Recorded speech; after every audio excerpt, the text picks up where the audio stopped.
Hear that? That's the sound of someone trying to steal your crypto. Every day, thousands of hackers online are doing the same. That's why Arculus uses air-gapped cold storage technology to protect your assets. Using our keycard and wallet app to form a protective barrier, Arculus insulates you from hackers and puts control of your digital assets back in your hands. Order the first truly air-gapped crypto wallet at getarculus.com. Oh, you know what that music means? It's the 9 o'clock hour here on a Friday, a Dolphins Friday on WQAM, brought to you by Gunther Volvo Cars in Coconut Creek. Get your new Volvo with Gunther Plus at Gunther Volvo Cars, Coconut Creek, or online at GuntherVolvoCars.net. For car buying done your way, you got to go to Gunther. My first thought for the 9 o'clock hour for that game tomorrow, 12 o'clock, hell, that thing's right around. It's going to be a quick one. Manny Diaz, can he put together a defense to slow the best quarterback in the country? It's not going to be easy. Can you slow him down? You're going to have to if you want to try to win that game. One interception How about all that season. touchdown to interception ratio? I think he's throwing about 350 yards a game, which, by the way, are we seeing that every week in the ACC? Somebody's throwing for 300, 350, 400. But this guy looks like in his fifth year here, man, he has been unbelievable. Just curious to see can they slow those receivers down? Can they get pressure on them?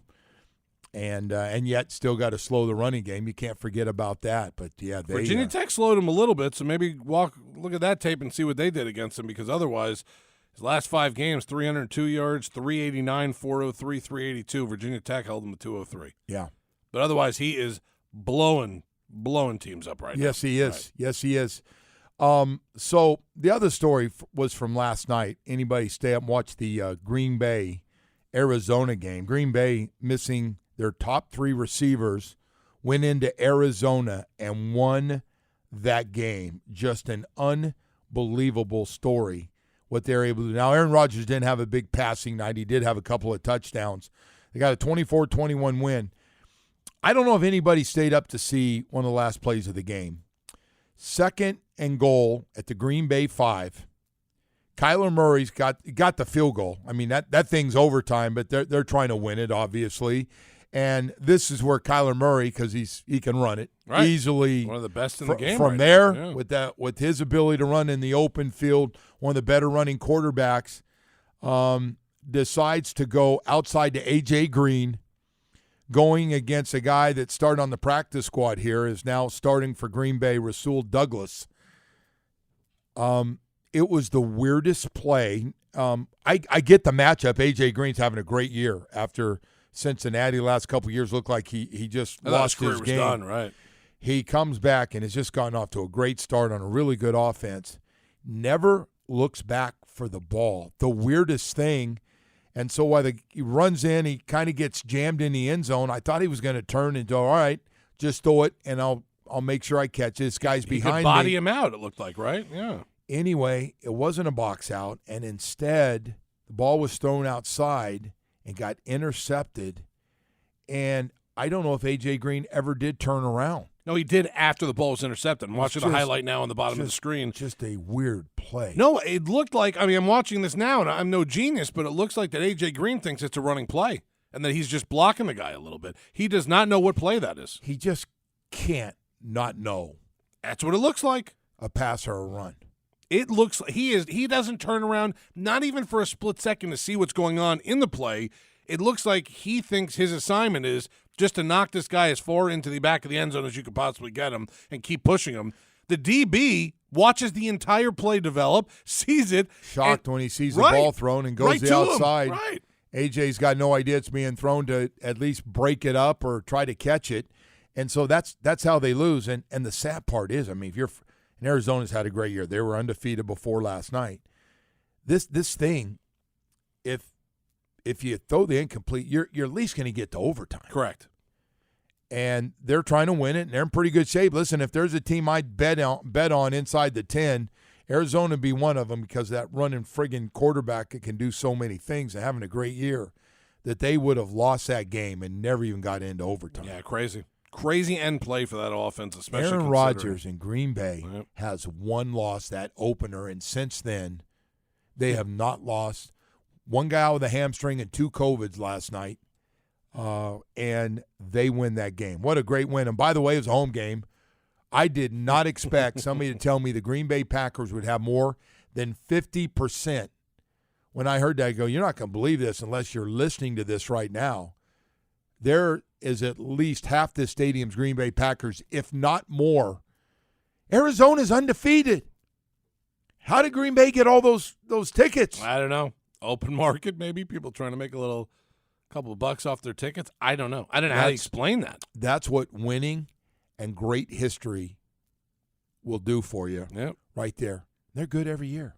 They don't win it every year, but they're good. They're good every year, though. They're in the playoffs. I can't remember the last time Green Bay had a bad season, like a really bad season. Think about this from the entertainment. Brett Favre to Aaron Rodgers handoff. It's not fair. How many years is that? I'm not talking about a David Woodley bridge between Greasy and Marino. I'm talking about, here, I sat for 3 years. I'm going to be the guy now. You're out. Okay, right. And they don't miss a beat. After complaining maybe losing Brett Favre is bad, and after about 5 games, I go, okay, Aaron Rodgers is really friggin' good. Joe, 1992, Favre took over in Green Bay. It's a good. 1992, we're talking almost 30 years of 2 Hall of Fame quarterbacks back-to-back with no drop-off. A franchise quarterback they traded to get from Atlanta comes in because Atlanta was being Atlanta. Right. Get this guy. Get him under control and the things that he could do physically with all that crazy talent. First season as the quarterback, he went to the Pro Bowl, by the way. So first season you had him. Then right. We're all sitting around watching Aaron Rodgers get embarrassed on draft night as all these teams we thought might take him, and he kept dropping and dropping and dropping. And now one of the best quarterbacks in the business. Just unbelievable. Brett Favre, by the way, underrated when it came to playing games and staying healthy. He missed 4 games in his entire career, 2 in the first year with Atlanta and the first 2 with Green Bay, and then not another one. Yeah. 16, 16, 16, 16, all the way through, even Minnesota years and Jets at the end. So that game last night, believe it or not, Aaron Rodgers did make some great throws, but it was more on the A.J. Green thing at the end. That's what Arizona we're talking about, right? Turns the ball over 3 times. Yep. Green Bay runs for 151 yards.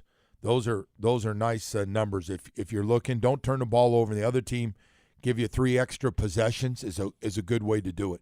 All right, we got to go to break here. We got a lot more stuff to get to. 305-567-0560 as we continue on here on a football Friday, even though our teams are back in action. Apparently, the Heat and Panthers just did their scheduling and go, let's play. Have they played like every friggin' game on the same night? Like it. Doesn't it? I'm going back and forth. Sure seems like it. It's crazy. Anyway, right now I want to tell you about my friends at Around the Clock Air Conditioning Company. Family owned and going stronger than ever. Yep, we lost Lenny, Big Daddy Lenny, but he must be watching them and going, hey, guys, I like that. I like what we're doing. We're getting bigger. We're getting better. Our service is fantastic. I like this. Eric, Mike, Chippy, Big Joe, and Brian, 120 trucks on the road every day to serve you, train the certified technicians 7 days a week all over Broward and Palm Beach. So when you call, here's the thought. We got a lot of trucks. We got trucks to put in new air conditioning units. We got trucks and specialists to take care of different air conditioning problems you might have, whether it's maintenance or anything else. We got a lot of people working so that when you call, and it's serious when you call usually because we don't call unless our air conditioning units are broken down or that air conditioning unit is dead and you need a new one or it's fixed. That's why Around the Clock keeps so many of these trained and certified technicians out 7 days a week to take care of all your problems quickly. And that's why the next time you have an air conditioning problem, I want you to remember Air Around the Clock. Go to 1-888-FIX-MY-AC. That's 1-888-FIX-MY-AC. I want you to tell them, hey, Joe Rose is a good friend of mine, said to call you guys. I want to see how good. I want to give you a shot. I want to see how good you are. And then while you're at it, and you're going to be happy with the air conditioning part of it, but they also have a plumbing part of it too. Around-the-clock plumbing, 855-PLUMBER. Any kind of plumbing problems you might have, including needing a new water heater, we got you. Clogged toilets or any other problems, they got some pretty darn good plumbers working for you 7 days a week at Around the Clock. Every day, thousands of hackers try to steal your crypto. But Arculus uses air-gapped technology by forming a protective barrier that insulates you from hackers and secures your crypto. Order yours at getarculus.com. All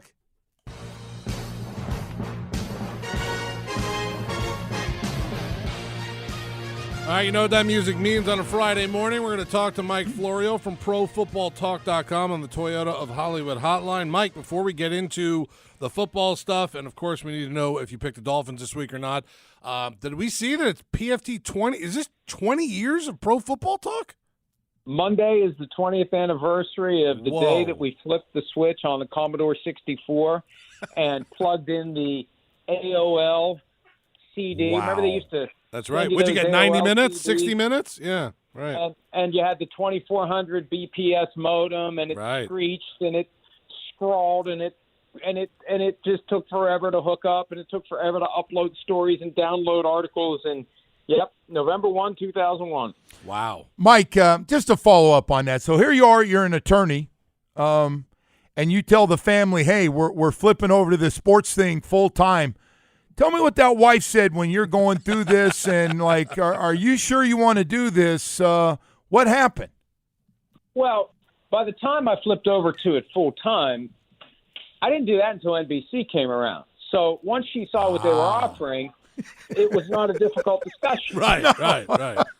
You had paper proof, right? And that's the thing. Yeah, and here's the thing: when you have something like this that you want to do, it's not going to pay the bills for a while. I didn't make a penny for 3 or 4 years, and even then, I made a little extra walking around money. 2006 time frame is when Sprint became our first major sponsor, right? And that was the moment when I knew that at some point I was not going to practice law anymore. I just didn't know when, where, how, but I knew at some point the revenue was going to get to a level where I could just say no more of this stress and strain of fighting with other lawyers and worrying about whether or not a judge is going to accept my argument and is my client going to be happy and all this other stuff. And it's a noble profession. It's not easy, but I did my 18 years and I was happy to get out. And a lot of the lawyers I know, they can't wait to find that way over the wall, and they don't look back. And the ones who don't get out hate all the ones who escaped. Right. Correct. Good. Well said. Oh, there, Mike, well that's said great. there, Hey, Mike, let's jump into a couple of things. I got to start with Thursday Night Football.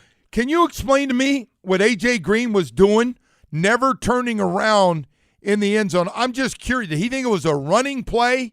How does that happen going against a practice squad corner who intercepts the ball when you at least have a tie, if not the win, with that quarterback? Not a practice squad corner. West Virginia's own Rasul Douglas, thank you very much. I'm sorry about that. Was on the Cardinals practice squad a month ago until the Packers pilfered him. Well, and Kent Summers of the Arizona Republic made a great point on Twitter.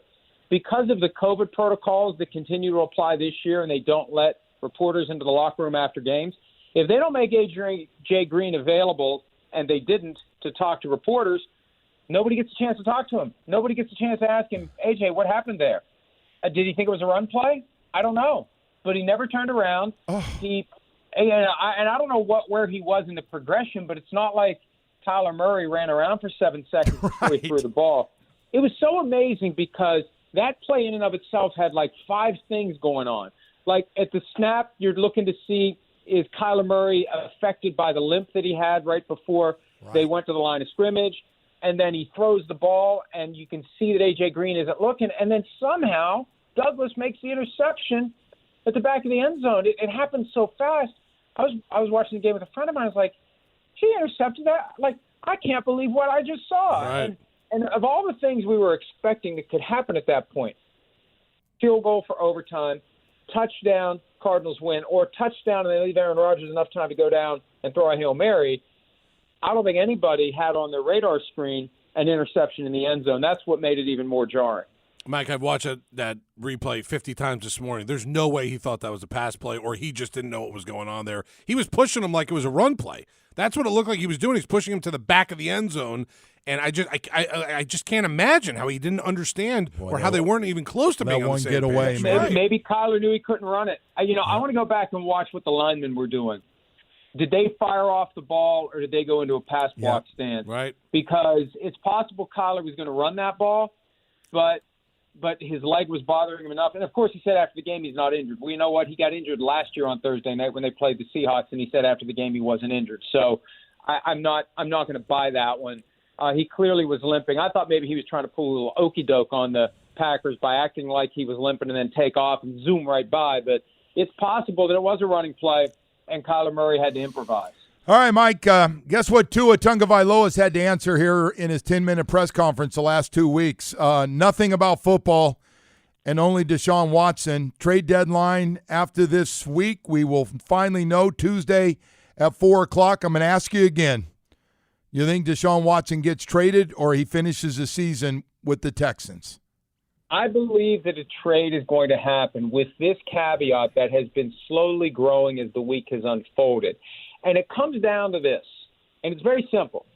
When you have two teams that have a track record in the short term of being extremely dysfunctional, can they land the plane? Will the dysfunction of the Texans and the dysfunction of the Dolphins manifest itself in a complete and total mess that prevents the deal from getting done, or will they accidentally, remember the old commercial, yeah, your chocolate's in my peanut butter, hey, your peanut butter's in my chocolate, hey, that's pretty damn good. You know, will they stumble into a deal here, or will they not? Because I really do think that what we have going on here at this point, and I know some stuff that is going to come to light when the dust settles one way or the other. I don't know, because in this business there's certain things you're allowed to talk about and certain things you're not allowed to talk about. And you talk to different people and they tell you things on background and here's what you can use and here's what you can't use, and that's kind of how the sausage gets made. But my assessment of it right now is the two sides are having a hard time coming together on a deal, and it may just be dysfunction meets dysfunction. And what's the end result of that going to be? Because I think the Texans want to trade him. He wants to be traded to the Dolphins. The Dolphins want him. The question is, can they land the plane? And you saw on Wednesday that the Panthers were working extra hard to get a bunch of reporters to say that they were never in it. They were. And as of Sunday, it was 75% Dolphins, 25% Panthers. And there was a way the dominoes were going to fall that he was going to go to Carolina. That's not the case now. It's Miami or bust, pending developments, and you never know what's going to happen over the next 3 days. But right now it's Miami or bust.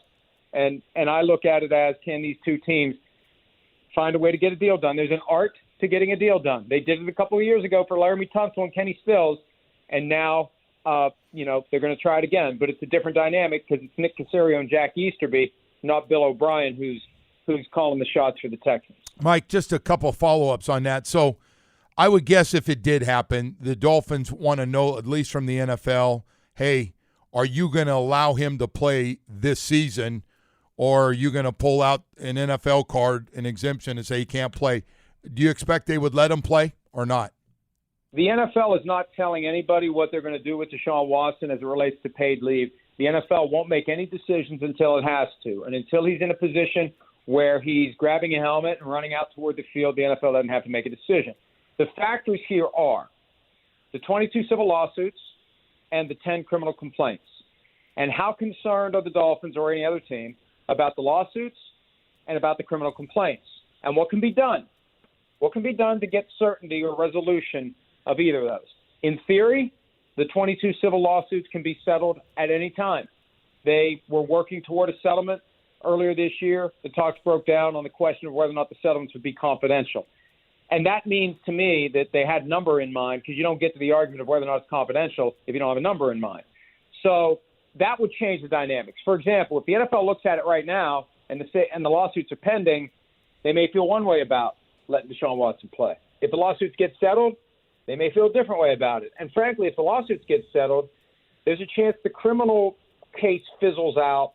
The witnesses who have gotten their settlements may be less motivated, harder to prove beyond a reasonable doubt that a crime was committed. So a lot of it comes down to what the risk tolerance is for the Dolphins or any other team based upon the existence of the legal issues, criminal and civil, and the risk that the league is going to step in and say, we're putting this guy on paid leave. I don't think they're going to, based upon the way that Roger Goodell addressed it the other day. He said we don't have enough information. I think that's their way of saying that we won't put him on paid leave if he's traded, but they're not going to make a decision until he's traded. All right, and then the second part is that we've talked about this week. What kind of value does Tua off of what he's done in 13 or 14 games, including two of his best games, the last two where he's played a lot better? What kind of value does he have in the open market right now to trade? Anytime there's uncertainty with a player, I'm a big fan of a conditional pick that is driven by what he does with his next team. The problem is teams don't like to tie up multiple picks because if you do something, it's like, well, it's going to be a third-round pick if this happens, a second-round pick if this happens, a first-round pick if this happens. You got 3 picks that are frozen in place until we know what happened, and you can't do anything with them. Now, the reality is if it's based on his performance this year, the trade deadline closes anyway. So if you do a deal next Tuesday, you can tie up a few picks because you're not doing anything else with them between now and March. So I would be a fan of something like that Tua's trade package, whatever you would get for him in April of 2022, is affected by what he over the balance of this year. But I don't know. You're not getting a first-round pick for him, I don't think. What did Josh Rosen get, a second-rounder? 2 and a 5. Yeah, 2 and a 5. Yeah. So, and you could say that's the market, and the response would be, well, but it was a mistake by the Dolphins to give up that much for a guy that it never really worked out. But I assume that somebody who was trying to get him would not want to do anything more than a 2 and a 5.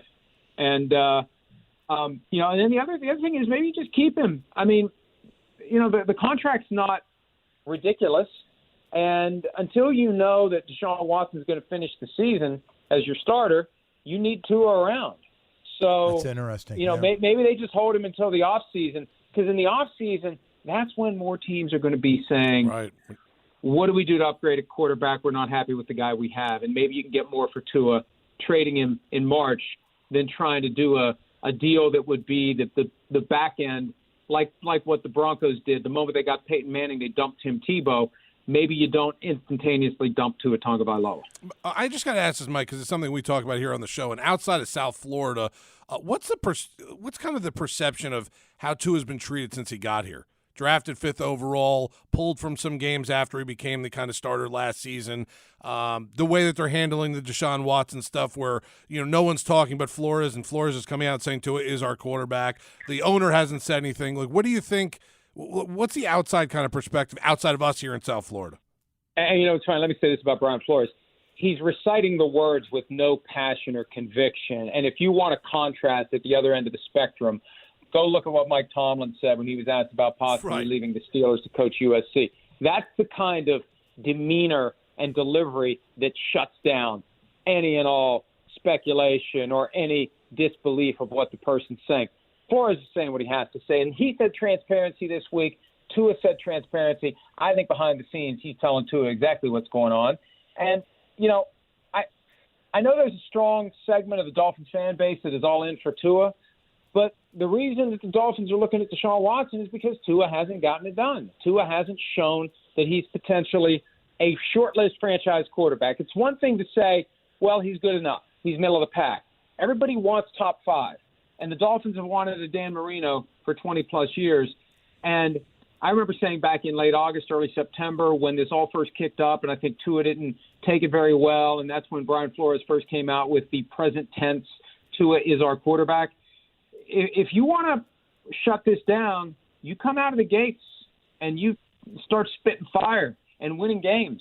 And that got derailed week 2 when he had the rib injury. But that's the way to end the Deshaun Watson chatter. And when you come back from your rib injury and you lose to a team that's lost 20 in a row until they beat you, that's not the way to end this. So he's had the power to do it. And, some guys have the high-end ability and some guys don't. It's not his fault he was taken 5th overall. In hindsight, it's not all that unreasonable to say he shouldn't have been. Mike, before we let you go, I do want to ask you about releasing these emails that we have right now with the Washington football team. The commissioner has come out, and it looks like he's protecting his guy. But I'm curious, do you think at the end, when this all final, that finally we're going to get a chance to know what those emails look like or not? I don't know that we're going to get the emails, but at some point the NFL is going to have to give something because Congress is on the case. And Representative Raja Krishnamurthy from Illinois, who's one of the two who signed the letter that went to Goodell last week, asking for a wide range of information about the investigation, how the NFL handled it, the use of non-disclosure agreements generally by the NFL. He's got his teeth into this one. And he was troubled by what Goodell said on Tuesday, where in one breath he says we're going to be cooperative with this committee, and on the other hand he says we're not giving anything else. You can't reconcile those two because Congress wants more. And I think at some point they're going to have to give something. Are they going to release 650,000 emails? Probably not, but they're going to have to at some point put some meat on the bone. They have not told us anything about what specifically happened to result in the $10 million fine of Dan Snyder, this unofficial exile where he's not running the team, but he's still around the team. I mean, what caused them to come to the conclusion they had to do this? And my belief is that if those facts came out, it would be as untenable for Daniel Snyder to continue to own the Washington football team as it was for John Gruden to continue to be the head coach of the Raiders. And they're keeping it secret because the moment we know about it, Snyder's done. And this isn't to protect Snyder, it's to protect the other owners from ever being in a similar situation where people in the workplace start making complaints, one thing leads to another, claims get made, an investigation is launched, and then everybody wants transparency.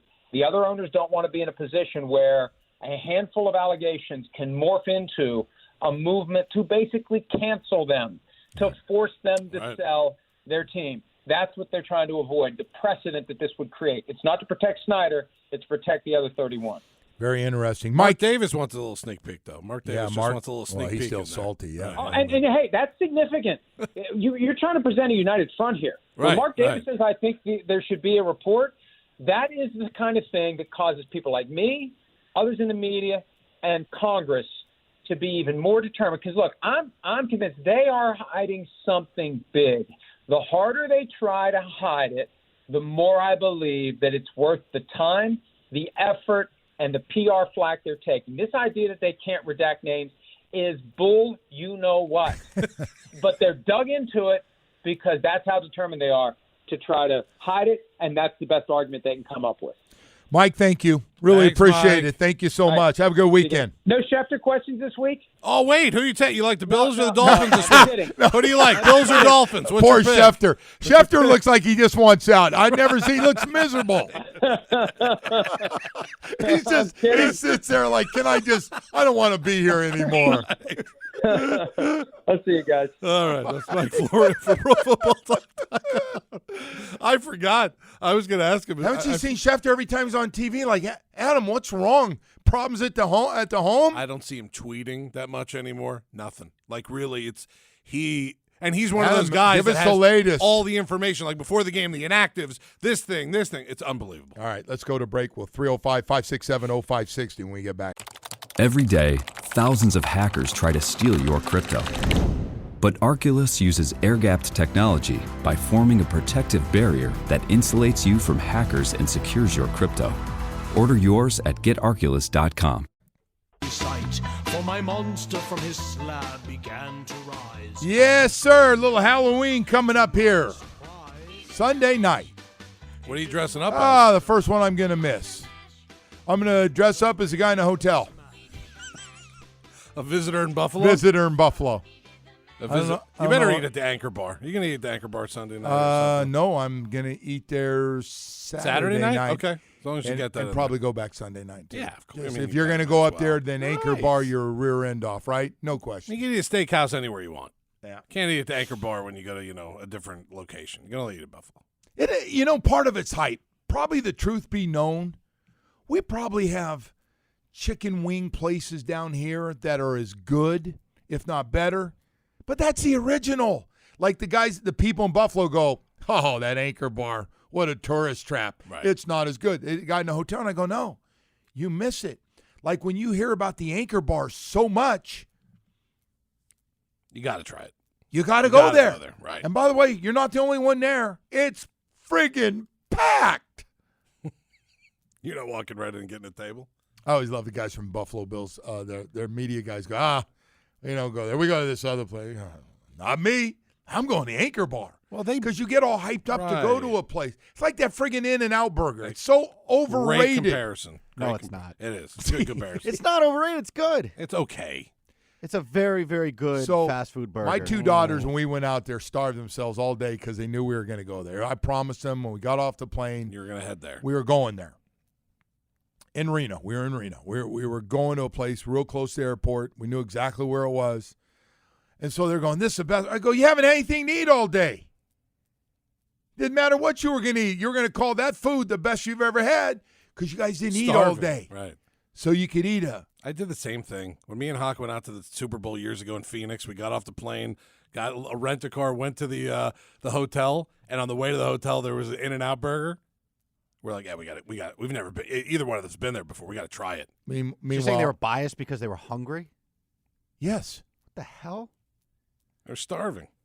That's what people go to eat when they're hungry. Like, so what a ridiculous comment. No, we had In-N-Out Burger's delicious. I hope they open one down here. We had a. You see that there was some sort of like news article that the In-N-Out guy, because of all the stuff, the COVID restrictions in California, said he'd love to move franchises into Florida because of the non-restrictions. He'll have no problem privately getting one person to buy them all. Right.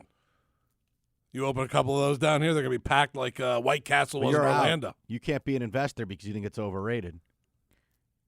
I think we have burgers just as good, if not better. Yeah, I agree. But you got to eat there once But it's twice. a fast food spot, though. Right. Woody. You can't include that in like a sit-down burger place. It's a fast food place. He loves In-N-Out. Well, you're not going to win like this. In-N-Out. Why did I bring that up? Do you go animal style? Have you ever tried that? Yeah, do you do that when you get there? On the fries. At least on the fries. What? Right. Animal style. Yeah. I just went dirty. Hey, listen, real quickly here. What do you got coming in? Animal style. That's what it's called. It's the thing not on the menu. Would That's you what like it's to have called. It's like animal a secret style? thing. Right. All right. Why don't they cheat code. advertise that, by the way? Because Like, you have what's to the know thing? it. You have to know it to get it. Maybe you wouldn't think it's overrated if you had it animal style. Maybe. You still talking about In-N-Out burger? Yeah. I'll get a few Good. texts, a few of the 1,000. Go ahead and Shame flip you're 'em going to out. miss Halloween this year, though, man. I like when you dress up. But it doesn't hurt my feelings. You keep saying like Hollywood's dressing up for I Halloween. am, of course. matching We're the Paw outfits. Patrol Matching this with year. the kid, right? Yeah, we're And all the wife. We're the Same Paw thing. Patrol. Good. What do you got? Joe, when you were a kid, your parents have a tough time finding a mask to fit your big fat head. That hurts. Why the shots? Yeah. I added a little onto that. He did. Yeah. I'm looking at it. It doesn't say fathead. Wait to Hollywood see had if somebody said my favorite costume. Do you have a favorite costume? No. Like, do you have a go-to? No. I have a couple. Don't you dress up as like a scarecrow I have a or couple. something? I have a couple different masks. Joe just stands out front and scares the bleep out of people. Mask, cape. It's about scaring the kids. That's all. Mask and a cape. It's all about scaring the kids. There's a lot of negative stuff about Yeah, Coach you know Q who. stuff. something like Yeah, that. it's a little About who? messy. Coach Q. Can I do this? Well, You know, listen, it's, man. It's the like Coach the last Q. few minutes of the show on a Friday. I'd like to get some predictions from you guys here. So I'm gonna God. switch it up here. I know you hate giving predictions more than anything, so I like asking for them because it clearly bothers you. By the way, have So- we put your pick of the week to rest at this point since you're like 0-4? I like the Bucks on Sunday night. Okay. Just thought they were maybe putting that lock of the week in the back burner. I noticed Well, he it's was been in no hurry to unsuccessful a run little that bit. today. Unsuccessful.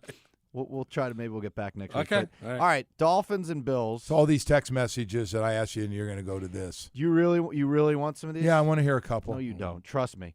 Well, people ripping Coach Q. Yeah, there's some weird stuff about Coach Q on here that I don't feel comfortable reading. You're more than welcome to do it if you want. There's one comparing him to Joe Paterno. Yeah, if you want to read that kind of stuff, you can. Let me ask you this: 14-point spread, Dolphins and Bills. Who do we like? Oh, they can chew up. The Buffalo can chew up that 14 points real quickly. I've seen that show after we were leading 3-0 up there. You realize we're up 3-0 in that game. Yes. They scored 1,000 So they scored points after 56 that. points in 3 quarters. Right. And they took the starters out in the 4th quarter. Yeah. Is this your way of saying a blowout, but still being a company man? I mean, what are you saying right now? I'm saying this could get ugly. If I was a betting man, I'd lay the 14 points. Yeah, I'd take Buffalo too. Who do we like tomorrow, guys? Number 17, Pittsburgh hosting Miami, noon kick. 9.5 is your point spread. Oh, 9.5? 9.5 is a lot of points. If you think the Canes will keep it close. You're going against the best quarterback in college football. I'm going to go Pitt. I'm going to take the Canes and the points. 9.5 points. I'm going to take Miami to win the game outright. Wow. Ballsy. Good by you. Company. I think Talk about Pitt company, man. Pitt is incredibly overrated. I am a company man for UM, but I think Pitt's. So you don't have to do really the post game overrated. show. That's true. The post game show is the only one that's just. I see what it's doing to poor OJ McDuffie. Oh, man. Yeah. I happen to know that the hard. Dolphins' local post is available tomorrow if you are interested. Can you get set up in Would Buffalo you? Yeah, somewhere? you got nothing better Live to do. from the Anchor Bar. You're not going trick or treating. Here it is. By yourself or with Bo or whatever. I got to tell you, the post game show, when teams aren't playing well, your teams aren't playing well, Bad. they cannot pay you enough money. I don't know what they're paying Seth and OJ and Travis and those guys. I have no idea. Not enough. But I jump in the car when it's ugly, and I'm going, I can't wait to hear. And poor OJ, who just loves his friggin' team. Lives and dies by the He Dolphins. loves his team. Not as much he loves his wife, No, okay. It's fine. but he loves his team. Right. And you can tell it just Drains you, man. kills him to the point Right. he wants to call out players and I think a lot of the guys are really tired of these guys play or not play, and they could, and they're saying, We're talking about some of the tough guys that we're talking about, OJ and Bo and guys like that. Guys that play with one arm. you know, Bo's very, very open about it. I just get rid of a guy, but I do it in front of the whole team. Right. I was like, damn, boy, that's harsh. No Like, private cutting. Right. No, he made clear, like, Public. here, I want everybody to hear this. Hey, effort by you in the back, not very good. And you're out. Turn in your playbook. Don Shula never even did that. He called you out, but he cut you privately. Now, Bo. At least Coach Shula did when he did. I mean, Bo will tell you it right. was pretty clear cut, Bo will though. tell you right to your face. Cleared the whether whole you thing. dressed well or not. Well, listen, we're out of time. Want everybody to have You a gonna bring a- us some candy a if great you ever weekend. return to work? Yeah, the annual Mama Rose bag of candy will be here I'm Tuesday. just wondering if they're going to move you a different show. I didn't know. Hey, I just hope you make your connection flight in Baltimore. I really do. You two guys going to box You better it out? hustle. You better hustle that ass through the airport, though. You're going to go to break so we can get to shows on time? Yeah, if you promote the next show, we'll be happy to do that. Say it. We got it coming up. Up next. Who? You can't. Hear that? That's the sound of someone trying to steal your crypto. Every day, thousands of hackers online are doing the same. That's why Arculus uses air-gapped cold storage technology to protect your assets.